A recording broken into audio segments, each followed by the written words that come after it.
Olá, pessoal que está assistindo o AgriShow com você. No episódio de hoje a gente conversa com Claude Domingues Padilha, que é gerente de marketing da Randon. Claude, muito obrigado de conversar com a gente, né, de trocar essa figurinha.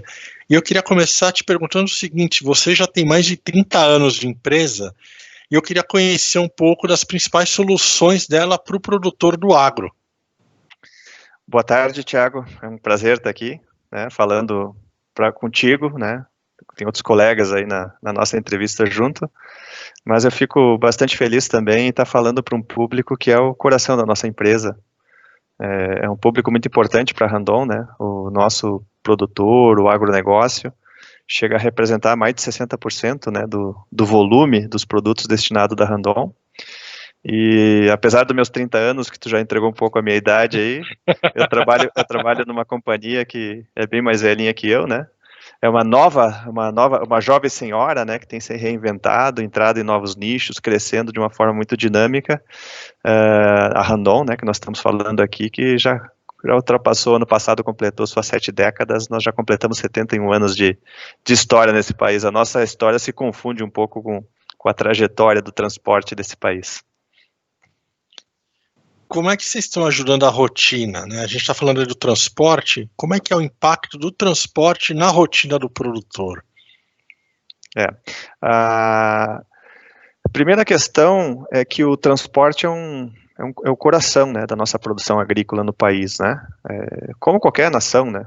É um produto que necessita uma logística bem apurada, é um produto que circula por grandes distâncias e atravessa o mundo, né? A gente vê, por exemplo, o nosso principal commodity, que é o soja, né? A cultura do soja hoje, que tem o principal cliente no outro lado do mundo, né? Que o nosso principal consumidor é a China, né?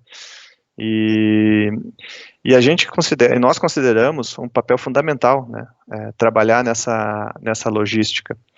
Essa pergunta é boa porque estudos recentes, né, do Banco Mundial, por exemplo, colocam o país na 56ª posição no ranking que eles elencam da qualidade da logística de determinados países, né? Eles medem isso em 160 nações, o Brasil fica na 56ª posição nesse item. E eu acho que é um número que não nos orgulha, né? Porque nós temos no nosso agronegócio, na nossa agricultura, nós temos diversos cartões postais, né? Somos o primeiro em produtividade, somos o primeiro em carne, somos o primeiro em soja, né? Caminhamos para muitas culturas, né? Atingir a liderança e nós somos referência no mundo do país. Sim. E nós não podemos nos contentar com essa vergonhosa, né? Posso chamar assim, 56ª posição. E isso não é um fator que o produtor tem culpa, né? Não é um fator que o fabricante de equipamentos como nós temos a culpa central, e porque muitas coisas nós não vamos mudar, né? Nesse ranking, nesse ranking 50, nós ocupamos muito dele em função da infraestrutura. A nossa posição em infraestrutura nesse mesmo comparativo é a 50ª posição. Então, tudo isso faz com que o custo logístico seja muito alto para o produtor. Praticamente, você tem 10% da composição do custo de um produtor é o transporte, né? E a gente se enxerga nesse meio, como é que é a nossa rotina, aonde que nós entramos no meio. A nossa visão é que nós precisamos trazer produtos que consigam colocar o país em competitividade com as nossas adversidades, que nós não vamos curar essas feridas em 1 ano, 2 anos ou 3 anos, são décadas, né? Para você mudar toda uma estrutura logística, uma infraestrutura, né? E com todas essas condições, a nossa função, tá, eu já falei, é criar produtos específicos, né, que consigam auxiliar o produtor a escoar essa safra, que traga competitividade para ele, né? E nós temos bem claro para nós o que o mercado hoje busca, né?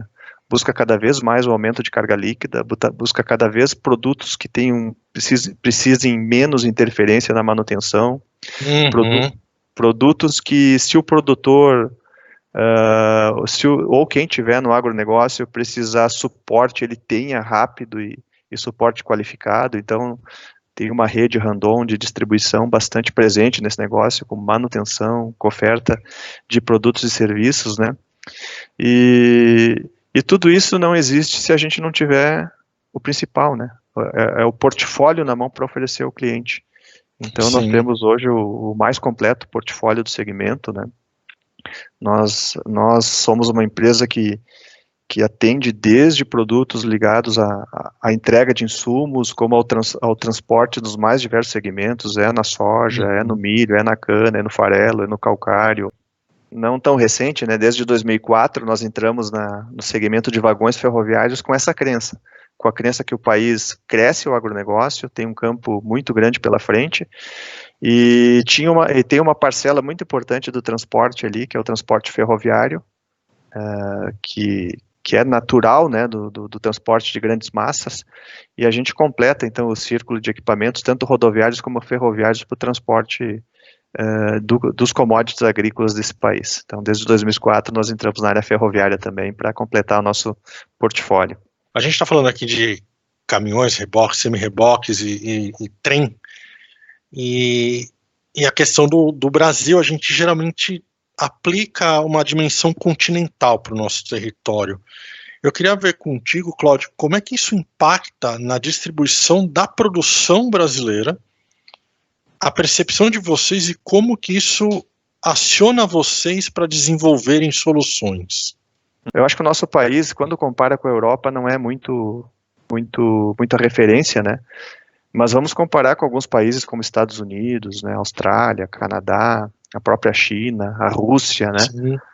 São países continentais também, né? E são países que têm uma matriz um pouco mais equilibrada, né, do transporte. Então, enquanto no Brasil mais de 60% é rodoviário, mais de 20% é ferroviário, esses países eles têm uma matriz que chega a ser 40-40, 40 rodoviário, 40 ferroviário, por aí, né? Só que o Brasil tem uma particularidade diferente. Eu não sei se isso, qual é que foi o que puxou uma coisa a outra, mas foi uma decisão, a gente não consegue mudar uma decisão de décadas, né? Nos anos 50, o país escolheu o rodoviarismo como uma forma de desenvolvimento, né? Atravessou o país com BRs, com estradas federais, né? De norte a sul, de leste a oeste, e praticamente terceirizou, né? Toda a logística do país, porque quando você faz uma ferrovia, por exemplo, é um investimento basicamente estatal naquela época, é um investimento de vulto, né? Você não tem alguém que compra um vagão. Não. Você tem pessoas que compram um caminhão, mas a monta de investimentos são muito diferentes. Então a gente não muda essa decisão da década de 50 de tornar o Brasil rodoviarista, e tem todo um esforço, né, para trazer mais o modal ferroviário à tona, crescer, que a gente acredita nisso, nós achamos que vai crescer. Mas a questão principal é que nós tivemos que nos adaptar como indústria, como usuários, como país. E isso trouxe uma competitividade, né, uma produtividade muito grande para os equipamentos fabricados aqui. A gente fala muita coisa ruim do Brasil, mas tem pontos que nós temos que reconhecer. E o caminhão, né, o semi-reboque, né, o implemento utilizado no país, ele mudou radicalmente, né, desde a década de 90 para cá. Para você ter ideia, um caminhão na década de 80 que transportavam grãos no Brasil era um caminhão que levava 41,5 toneladas. Esse era o produto padrão, né? Era o produto típico daquela era. Hoje era um caminhão e um semi-reboque. Hoje o produto típico é um caminhão e 2 semi-reboques. Aquela carga de 41 toneladas bruta passou a ser 74. Então, o nosso padrão passou a ser 74, quase, na maior parte dos grãos transportados no Brasil. E aí nós tivemos que fazer equipamentos mais resistentes, equipamentos mais modernos, né? O ganho de carga foi maior que essa diferença de 41 para 74, porque os equipamentos reduziram a tara. Então, não mantiveram a mesma relação de tara. Hoje nós trabalhamos com materiais mais modernos, né, materiais mais leves, né, e trouxemos novas formas de acoplamento, novos tipos de produto, para levar essa competitividade a um produto mais moderno, né, para transportar essa riqueza do país, né. Cláudio, como é que você está falando aí desse aumento de carga, de novos caminhões, de modernização de frota? Como é que como é que vocês, no caso, transformaram é, essas mudanças que muita gente poderia encarar como problema em vantagem competitiva? Nós entendemos que as necessidades são diferentes, né, Tiago? Então, existe um cliente que demanda uma certa adaptação de seu produto, uma certa necessidade, né, uma certa especificação, e muitas vezes são clientes diferentes, né, para o mesmo tipo de produto. Então, a soja, por exemplo, que é transportada no Brasil, ou o milho, quando é um produtor que investe no ativo, que quer ter esse produto sob seu ativo, ele está muito preocupado com o ciclo de vida desse produto no negócio dele. Então, o produto acaba sendo desenhado para essa necessidade, acaba sendo um produto que tem uma visão de levar o produto que ele escoa, mas trazer insumos para ele, né? Mas nesse ciclo, né? Ele não está preocupado, ou não é o foco dele prestar um serviço de transporte para um terceiro. Então, esse é o tipo de cliente que nós temos. Dentro da aplicação dele, também muda. Tem clientes que têm uma logística mais leve, que é um cliente que roda por estradas melhores, essencialmente rodoviário, né, com menor peso, menos agressivo, né, para o equipamento, também é um tipo. Mas nós temos clientes que rodam com a mesma mercadoria numa situação off-road, que ele roda dentro de fazendas, em estradas muito mais complexas. Isso aumentou muito com o trajeto do centro-oeste e norte do país, né, com as novas frentes que se abriram no Pará para escoamento de grão. O Arco Verde, né? Em São Luís, né, então se abriu uma nova rota, que é uma rota de total tendência do Brasil, que já não é a mesma característica da rota centro-oeste em direção a Santos ou Paranaguá, que são estradas muito melhores. Sim. Então, misturando isso, nós temos um outro interesse. Tem grande parte dos produtores que contam com parceiros para escoar seu negócio. Então, ele acaba se juntando a prestadores de serviço ou parceiros, empresas de logística e transportadores, que aí entra uma terceira necessidade, que esse usuário talvez vai querer um equipamento não tão específico, ele vai querer um equipamento que ele consiga ter flexibilidade de atendimento de mais que um produtor, né, mais que um usuário. Algo mais genérico. Então, com tudo isso, nós acabamos trazendo para dentro de casa essa especialidade, né, aumentamos a nossa expertise em desenvolver produtos. Nosso produto é um material de produção, é um bem de produção. É muito normal que o bem de produção ele precise de funding, ele precise de financiamento. Então quase o negócio à vista nesse nosso mundo ele é menor, né? Mais de quase 90% dos produtos recebe algum tipo de financiamento. E nós temos dentro da nossa organização duas empresas muito centrais nisso. Nós temos um banco, somos a única de implementos rodoviários que também possui um banco de fábrica, um banco de montadora, é o Banco Randon. E o Banco Randon vive e respira para realizar financiamento de implementos rodoviários, que é o nosso negócio.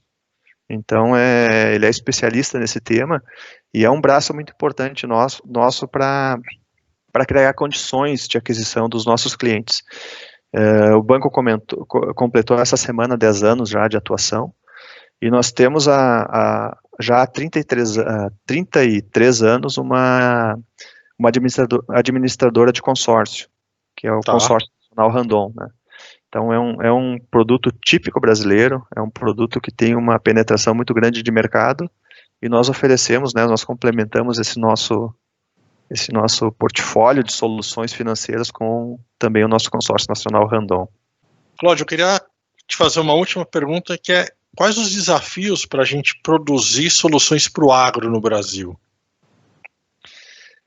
Nós consideramos que quando nós olhamos assim o potencial do agronegócio brasileiro, né, quando nós vemos números da crescente demanda, né, por produtos agrícolas do mundo, né, a sede que o mundo tem por alimento, né, a sede que o mundo tem por soluções do agronegócio, E ao mesmo tempo, quando nós olhamos a potencialidade do Brasil, que é o país que mais terra ainda tem para explorar, sem interferir na sustentabilidade, né, do país, do mundo, é o país que mais terra cultivável ainda tem para crescer sua produção. Então, quando você vê qualquer estudo, nós vemos a potência que o Brasil tem para crescer. Então, isso vai demandar equipamentos, isso vai demandar transporte, né, seja ele rodoviário, seja ele ferroviário, né, aquaviário, mas a certeza é que o alimento, né, nós não conseguimos transformar ele em digital, né? A gente não vai conseguir mudar todo um sistema toda a tendência tecnológica do mundo, né, de você migrar vários tipos de tecnologia. O alimento ainda tem outros teóricos que trazem algumas teorias para o futuro, mas no médio, no curto e no longo prazo, ainda vai ser um produto que precisará se locomover, né? Precisará sair de um país, ir para outro, precisará percorrer estradas, precisará ser estocado, né? Cruzar fronteiras, né? E essencialmente é um produto que vai ter escala de crescimento. Então, a nossa missão, o nosso principal desafio é crescer. Também crescer em conjunto com esse negócio, né? E nós somos uma empresa hoje, um grupo que temos na visão de futuro, temos na nossa veia esse viés de crescimento. Então, estamos colocando novas unidades, novas fábricas, inauguramos uma recente no interior de São Paulo. Nós precisamos acompanhar esse crescimento, oferecendo um portfólio completo, oferecendo uma rede, como eu já falei, mas se nós não tivermos capacidade, né, de investir, não formos um grupo sólido que tem capacidade de investimento, um grupo que tem solidez, que conseguimos ofertar um volume que suporte esse crescimento, nós teremos dificuldade. Mas felizmente é uma coisa que está presente na companhia, é um dos nossos grandes guias, é acompanhar esse crescimento do agronegócio e aumentar a nossa capacidade de atendimento. Legal. Esse é o nosso principal desafio e principal incentivo, né? Esse Sim. desafio é o nosso incentivo. É uma coisa boa de se falar, né? É o que mantém para frente. A gente não falou, né? Percorreu tudo que nós falamos até agora e olha que interessante, né? A gente não falou na pandemia, né? Exato. Conseguimos percorrer ela por fora. Então, por exemplo, nós como indústria, nós ficamos muito preocupados, né, no mês como toda empresa brasileira, nós paramos, fizemos a nossa parada em final de março, início de abril, como todo mundo no país e no mundo, né, tentou avaliar seus negócios, que novo mundo é esse, né, se pedia, né, então se parou a produção, se baixou o volume, se, né, reduziu o estoque, fez tudo isso. E é incrível como o agronegócio, no meio da pandemia, bateu recordes, né? Nós batemos recorde de exportação no meio da pandemia. E isso mostra a vocação do agronegócio, né? E a gente saiu fortalecido. Nós estamos, nesse momento, Thiago, andando, felizmente, né? Andando na contramão de vários segmentos, né, do país ou do mundo, né? Nós estamos indo para o final do ano com os nossos recordes históricos de produção de equipamentos, né? São notícias presentes aí da falta de caminhões, né, que esse ano está completo, mas esse é fato, nós estamos indo para os nossos recordes históricos, e esse recorde histórico não é porque aumentou a produção industrial, não é porque aumentou o consumo, os gastos do governo, é fundamentalmente por esse vigor do agronegócio, né? É ele que tem feito toda essa diferença aí na indústria de equipamentos voltados ao agronegócio. E manter as coisas funcionando. Cláudio, eu queria te agradecer muito pelo seu tempo, pela sua explicação aí de como que a gente faz esse transporte do agro. Super obrigado pelo seu tempo. Imagina, eu que agradeço, é um prazer ter estado contigo aí e ter a oportunidade de falar um pouco da nossa empresa, da Randon.